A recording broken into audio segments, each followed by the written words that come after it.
Why should you never tell people certain things about your life? Why does sharing your plans sometimes make them harder to achieve? Why do some conversations leave you feeling exposed and vulnerable? Here's the truth most people learn too late. Not everyone deserves access to your inner world. Some information is power, and when you give that power to the wrong people, you give them weapons they will use against you. Friedrich Nietzsche understood this deeply. He wrote, "The snake which cannot cast its skin has to die." He knew that growth requires privacy, that strength requires discretion, that power requires silence. Today, we're going to reveal 5 things you should never tell people about your life. Not because you're secretive, but because you're strategic. Not because you're dishonest, but because you're wise. 1. Never tell people your next move. This is perhaps the most important rule. Your plans are fragile when they're new. Your goals are vulnerable when they're forming. Your dreams are delicate before they have momentum. When you announce what you're about to do, several things happen. Jealous people will discourage you. Insecure people will plant doubt. Competitive people will try to do it first. And negative people will list every reason it won't work. But there's something deeper happening. When you talk about doing something, your brain experiences a small reward. You get a taste of accomplishment without doing the work. This satisfaction can actually reduce your motivation to follow through. Nietzsche believed in the power of the hidden. He understood that true strength often works in silence. Smart people move in silence. Weak people announce every step. 2. Never tell people about your personal problems. Everyone has struggles. Everyone faces difficulties. But not everyone needs to know about yours. When you broadcast your problems, you create seeds, viral risks. First, people will use your vulnerabilities against you. What you share in confidence today becomes ammunition tomorrow. Second, people will judge you by your worst moments. You share one struggle, and suddenly that becomes your identity. Third, most people don't actually care. Your pain often becomes their entertainment. Your crisis becomes their gossip. Nietzsche wrote about the importance of self-mastery. Part of that mastery is learning to carry your burdens privately, not because you're ashamed, but because you're strong enough not to need constant validation through suffering. Share your problems only with people who have earned deep trust. Everyone else gets the edited version of your life. 3. Never tell people how much money you make. Money is one of the most emotionally charged topics in human relationships. When people know your financial situation, everything changes. If you make less than them, they feel superior. If you make more than them, they feel jealous. If you make the same, they compete. There's almost no scenario where sharing this information improves your relationships. People who know you earn well will ask for money. They'll expect you to pay. They'll resent you when you don't. People who know you struggle financially will treat you differently.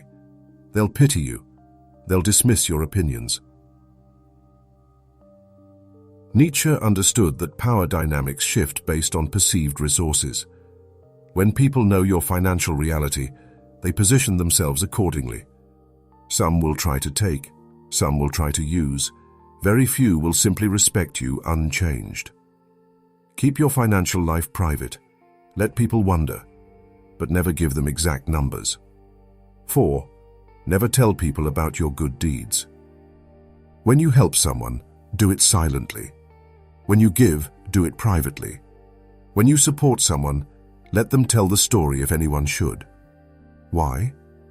Because the moment you announce your good deeds, you change their meaning. It's no longer about helping. It's about being seen as helpful.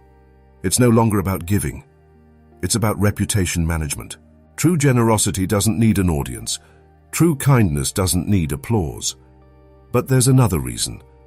When you broadcast your good deeds, you create uncomfortable dynamics. The person you helped may feel exposed. They may resent being used as evidence of your goodness. And other people will question your motives. They'll wonder if you help people to genuinely support them or to build your image. Let your actions speak. but let them speak quietly. 5. Never tell people your family problems. Family dysfunction is nearly universal. Most people have complicated relationships with relatives, but sharing these complications publicly creates permanent damage. First, once you tell people your family's issues, they never forget. Even if relationships heal, others will always see your family through that negative lens. Second, family problems make you vulnerable to judgment.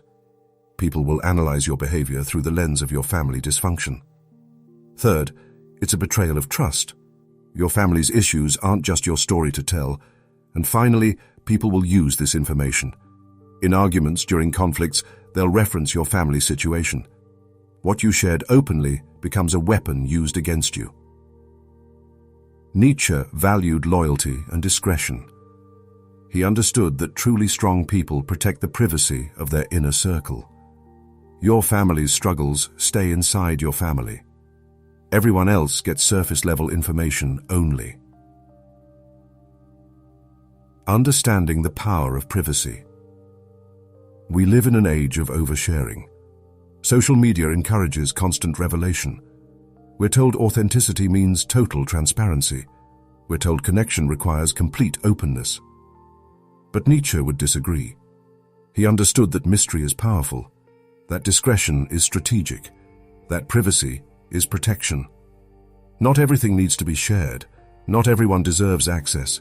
Strong people are selective. They share strategically. They protect their inner world. Privacy isn't isolation, it's power.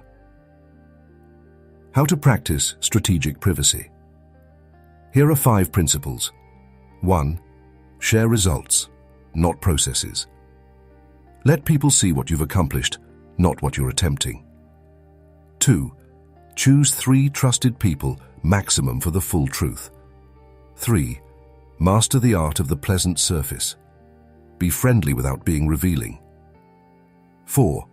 When people ask invasive questions, redirect gracefully. 5. Remember that silence is a complete sentence. The more private you become, the more peaceful your life becomes. Less drama, less judgment, less manipulation, more freedom, more power, more control. Why this matters today? In a world where everyone shares everything, the person who shares selectively stands out. In a culture of oversharing, privacy becomes powerful. People will respect you more when they know less. They'll be more curious, more intrigued, more careful with you. Understanding what to protect helps you build genuine relationships with people who earn access, maintain your power in competitive environments, avoid manipulation from toxic people, and create the life you want without constant interference. Remember this, my friends. Not everyone who asks deserves an answer. Not everyone who's curious deserves information. Not everyone in your life deserves access to your inner world. The 5 things we discussed are sacred. Your next move, your personal problems, your financial situation, your good deeds, your family struggles. Guard them carefully. As Nietzsche understood, true power doesn't announce itself. True strength doesn't need constant validation. True wisdom knows when to speak and when to stay silent. If this video helped you understand the power of privacy, subscribe now. We explore Friedrich Nietzsche, Marcus Aurelius, Carl Jung, and the strategies of powerful people. Because understanding discretion means protecting your peace and building your power.